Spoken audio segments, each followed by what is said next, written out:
जब किसी के यहां कोई संत पधारे, अतिथि पधारे, तो एक आसन बैठने के लिए और जल पीने के लिए और मधुर वाणी, इतना तो सबके घर में होता है। बैठिए, बिराजिए, आप जल पिएंगे, आज्ञा कीजिए, क्या सेवा करें। अब इसके बाद भोजन मांगता है तो भोजन दे देते हैं। अब कोई कहता मुझे अर्थ चाहिए, मुझे ये करना है, वो कर, इसमें आप स्वतंत्र हैं, हमारी सामर्थ्य नहीं, हम आपकी ये सेवा नहीं कर, आप भोजन पाना चाहे नहीं तो दे, आप बताएं, इसमें कोई आपका अपराध नहीं, कोई अपमान। दूसरी बात, अगर कोई संत महात्मा अतिथि आते हैं, आपको संशय है कि पता नहीं, मन में आ गया कि, तो दरवाजा मत खोलिए। हाँ महाराज प्रणाम, राधे श्याम, आप जल पिएंगे, आपकी क्या आज्ञा है। हम असमर्थ है, हमारे घर में कोई है नहीं, इसलिए अभी खोल नहीं सकते और हम ये दे नहीं पाएंगे, राधे श्याम।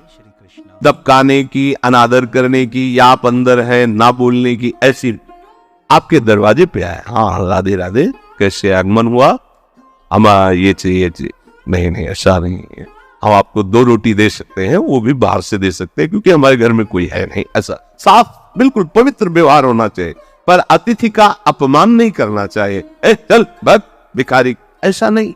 ना जाने किस वेश में भगवान तुम्हें कृतार्थ करने के लिए आए, तो आप सावधान होते हुए अतिथि सेवा करें।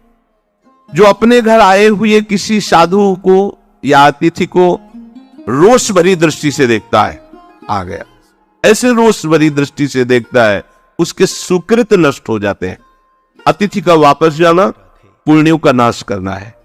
और जो अपने घर में साधु महात्मा अतिथि भिक्षु कोई आया है, प्रेम भरी दृष्टि से देखना ही चाहिए, मेरे भगवान है। फिर प्रश्न उत्तर, मीठे वचन बोले, 2 बातें तो सबके पास है, राधे श्याम, क्या आज्ञा है, बस इसके आगे आप स्वतंत्र हैं।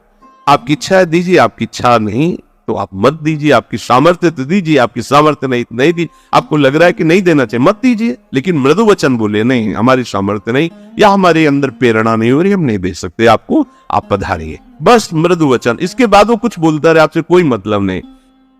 अतिथि को देख करके जो उठकर खड़ा हो जाता है और प्रीति की वाणी बोलता हुआ आदर सत्कार करता है, तो धर्म उसके यहां कभी दरिद्रता नहीं आने देता। ध्यान रखना, उसके यहां कभी दरिद्रता नहीं आ सकती।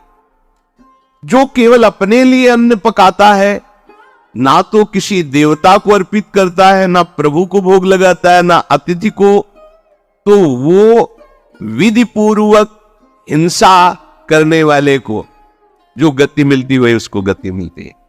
जैसे अपने घर में भोजन बना तो सबसे पहला भाव होना चाहिए कि इसे भगवान को भोग लगाओ, न जाने कोई संत महात्मा आ जाए। अब आजकल के देखा गया नहीं ऐसे यार, ये नहीं, बहुत सब रसोई पवित्र होना चाहिए, ध्यान रखना। और रसोई एक यज्ञ है, पता नहीं कौन आ जाए।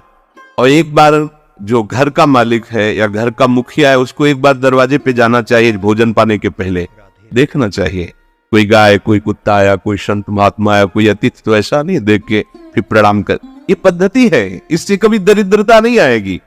भगवान ने गीता में कहा जो अपने लिए भोजन बनाता है पाप खाता है, भगवान ने भी संकेत किया।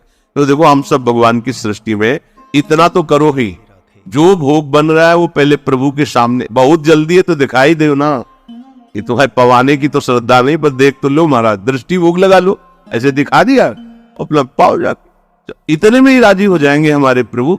और एक रोटी तो निकाल ही दिया करे, छत में जाके डाल दिया, या कहीं से चिड़िया है, कोई भी कौवा पशु पक्षी पालेगा, भोजन से हिस्सा निकालना चाहिए। आपने